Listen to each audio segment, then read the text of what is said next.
تمہارے مردوں کی قبریں کھول کے دیکھی جائیں تو تم اس بات کا مشاہدہ کرو گے کہ ان میں سے اکثر اموات نظر لگنے کی وجہ سے واقع ہوئی ہیں، اور بے شک نظر لگنا بالکل حق ہے۔ اب آ جائیے اس سے پہلے، کیونکہ یہ معاشرے کے اندر بہرحال یہ چیز حقیقی طور پر موجود ہے، لوگوں کے اندر ہے بھی، لیکن لوگ غلط انداز اس میں اختیار کرتے ہیں اس کے دفعے کے لیے۔ اب ہم اسلامی احکام بتاتے ہیں اور وہ طریقے کہ ہم اس سے کیسے محفوظ رہ سکتے ہیں۔ پیغمبر اسلام کو باقاعدہ وحی کی گئی حسنین کو نظر بد سے بچانے کے لیے، اور اس میں تعلیم یہ دی گئی کہ سورہ ناس اور سورہ فلق کے ذریعے حسنین کو محفوظ کیا جائے، سورہ ناس اور سورہ فلق کے ذریعے۔ ایک اور طریقہ امام حسن نے بتایا، امام حسن نے فرمایا کہ کوئی بھی اگر ان دواء الاصابۃ بالعین، جو نگاہ نظر لگنے کی مصیبت اور نقصان سے بچنا چاہے، اس کے چاہیے ان یقرؤ کہ وہ یہ والی آیت پڑھے، ان یکاد الذین کفروا، جو سورہ قلم کی آیت نمبر 51۔ اچھا، پھر اس کے بعد ایک اور طریقہ چھٹے امام نے بتایا۔ چھٹے امام یہ فرماتے ہیں کہ العین حق، یہاں سے تو حدیث شروع ہو رہی ہے کہ بے شک نظر لگنا بالکل حق ہے۔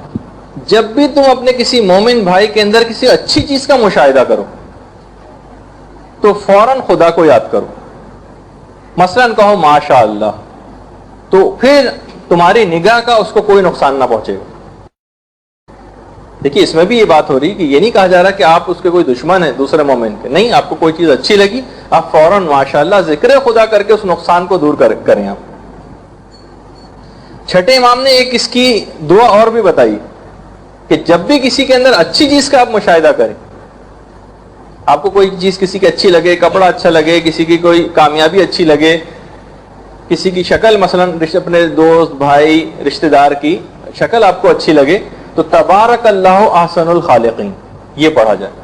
چھٹے امام فرماتے ہیں کہ یہ اس کو پڑھنے کے بعد اس کا جو نقصان ہے نگاہ لگنے کا، وہ آپ سے وہ نقصان دور ہو جائے گا۔ تبارک اللہ احسن الخالقین۔ تیسری دعا بھی چھٹے امام ہی نے بتائی، فرماتے ہیں کہ 3 دفعہ پڑھ دیا جائے اگر ما شاء اللہ لا حول ولا قوت الا باللہ، 3 دفعہ صرف یہ پڑھ دیا جائے، کسی کی بھی اچھی چیز دیکھ کے یہ پڑھ دیا جائے تو اس کو آپ کی نگاہ کا کوئی نقصان نہ پہنچے گا۔ چھٹے امام یہ بھی فرماتے ہیں جب کسی کا کوئی لباس آپ کو اچھا لگے یا کسی کی کوئی حالت آپ کو اچھی لگے تو فوراً معوذتین پڑھ دی جائے، قل اعوذ برب الناس اور قل اعوذ برب الفلق، یہ 2 سورے پڑھ دیے جائیں تو اس شخص کو کوئی نقصان نہ پہنچے گا۔ اور اگلا طریقہ بتایا ہے پیغمبر اسلام، اب اس کو جلدی جلدی لکھتی جائے کیونکہ وقت ہمارے پاس بہت کم رہ گیا ہے۔ پیغمبر فرماتے ہیں کہ کوئی ضرر متوجہ ہو ہی نہیں سکے گا آپ پر اگر آپ یہ کہہ دیں اللہ اللہ ما شاء اللہ لا قوت الا باللہ، کسی کی بھی کوئی اچھی چیز آپ کو لگے تو آپ یہ پڑھ دیں اللہ اللہ ما شاء اللہ لا قوت الا باللہ، اس کو کوئی نقصان نہ پہنچ سکے گا۔ اچھا، پھر اس کے بعد جو کہ 8ویں امام نے بتایا اور وہ ہے آیت الکرسی پڑھنا، آیت الکرسی، یہ بھی نگاہ بد سے بچنے کا ایک طریقہ 8ویں امام نے بتایا۔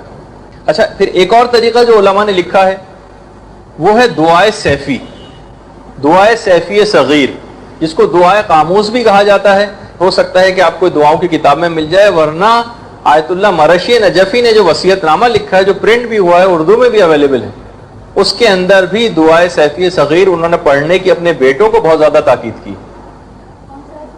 دعائے سیفی صغیر یہ نگاہ بد سے بچنے کے لیے بہت مؤثر ہے، حتیٰ کہ آیت اللہ مرشی نجفی نے اپنے وصیت نامے میں بیٹوں کو لکھ کے گئے اور اس لحاظ سے تمام مومنین کو بھی انہوں نے پڑھنے کی تاکید کی۔ اچھا، دعائے سیفی جادو وغیرہ سے بچنے کے لیے بھی بہت اہم ہے۔ ایک اور طریقہ جو علماء نے لکھا ہے خاص طور پر جادو کے توڑ کے لیے، شیاطین کے سحر کو توڑنے کے لیے اور شیاطین کے اثرات کو توڑنے کے لیے آیت سخرہ، جو کہ سورہ اعراف کی 54 تا 56ویں آیت ہے، آیت سخرہ۔ اچھا، اس کے بعد ایک دعا ہے جو ہر نماز کے بعد 3 دفعہ اگر پڑھ لی جائے تو پیغمبر اسلام یہ فرماتے ہیں کہ تمام زمانہ بھی اگر اس پہ نگاہ بد ڈالے تو اس کا کوئی اثر مرتب نہ ہوگا. اچھا وہ کیونکہ وہ عام طور پر شاید تعقیبات نماز کے اندر بہت سی تعقیبات میں نے دیکھی ہے، لیکن بہرحال کیونکہ وہ نسبتاً 5-6 لائنوں کی ہے تو میں نے الگ پیپر ایک لکھ دی. اوعیذ نفسی و دینی و اہلی و مالی و ولدی و اخوانی سے شروع ہوتی ہے. اس پرچے کے اوپر میں نے لکھ دی ہے جو میں یہیں پر چھوڑ کر چلا جاؤں گا. 5-6 لائن کی ایک دعا ہے جس کے متعلق پیغمبر اسلام یہ فرماتے ہیں کہ ہر نماز کے بعد 3 دفعہ اگر یہ پڑھ لی جائے اور پوری دنیا بھی اس کو نظر لگانے کے اوپر آ جائے تب بھی اس کا کوئی نقصان مرتب نہ ہوگا. اچھا پھر اس کے بعد کچھ علماء نے کیونکہ گھر کے اندر بھی یہ سب چیزیں ہو رہی ہوتی ہیں تو ایک چیز اور بھی ریکمینڈ کی ہے، وہ ہے بلند آواز سے گھر میں اذان دینا.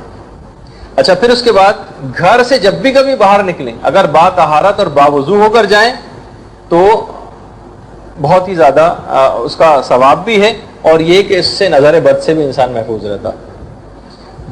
اگلا جو اس کے اندر علماء نے جو طریقہ بتایا ہے وہ ہے عقیق کی انگوٹھی پہننا، کہ جو کہ ایک مومن کی علامات میں سے بھی ہے اور یہ بھی بہت ساری نگاہ بد کا دفیہ کر دیتی. اچھا دیکھیے اب جو میں چیز بیان کر رہا ہوں یہ ہمارے یہاں تقریباً چیزیں ختم ہوتی جا رہی ہیں، اور بعض اوقات زیادہ پڑھے لکھے لوگ ذرا اس کا مذاق بھی اڑانے لگتے ہیں. وہ ہے کچھ جانور پالنے کی بہت زیادہ تاکید آئی ہے. ان میں ایک تو ہے کبوتر، بکری کا بچہ اور مورغ، یا بکری کا بچہ یا خود بکری ہی، بکرا یا بکری، کبوتر، بکرا یا بکری یا پالتو مورغ.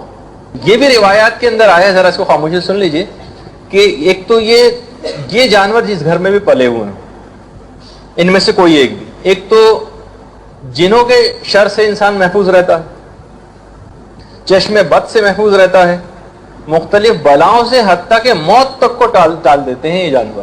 یہ بھی روایت کے اندر بتائی گئی ہیں. اور پھر اس کے بعد عقیقہ اور قربانی. دیکھیے مال، اولاد، شان و شوکت، عزت، خوبصورتی، تعلیم، جہاں معاشرے کے اندر، یہ سب کمالات ہیں کہ جن کو نظر بد سے بچانے کی ضرورت ہوتی ہے. عقیقہ اور قربانی. عقیقہ ایک ایسی چیز ہے کہ یہ تو زیادہ تر لوگوں کا ہوا بھی ہوتا ہے، لیکن اگر سال میں کم سے کم ایک مرتبہ انسان اپنے لیے، اپنے عزیز و اقارب، رشتہ داروں اور اولاد کے لیے ایک دفعہ جانور قربان ضرور کر دے تو وہ 1 سال کے لیے بیمہ ہو جاتا ہے. کم سے کم ایک قربانی کسی جانور کی. اور اتنا اور بتا دوں آپ کو، بس یہ آخری چیز اس کے اندر، کہ کھانا کھلانا اور صدقہ دینا. کھانا اور صدقہ یہ بھی مصیبتوں کو دور کرتے ہیں اور نظر بد سے بھی انسان کو بچاتے ہیں.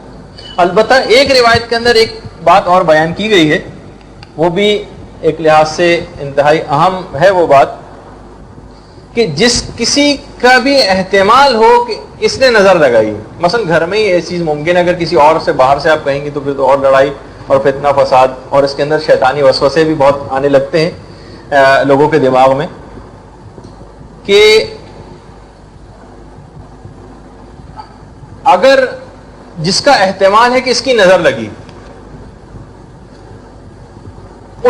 وہ اگر غسل کرے اور اس کا پانی جس کے اوپر نظر لگی ہے اس کے اوپر ڈالا جائے تو اس کے تمام اثرات زائل ہو جاتے ہیں.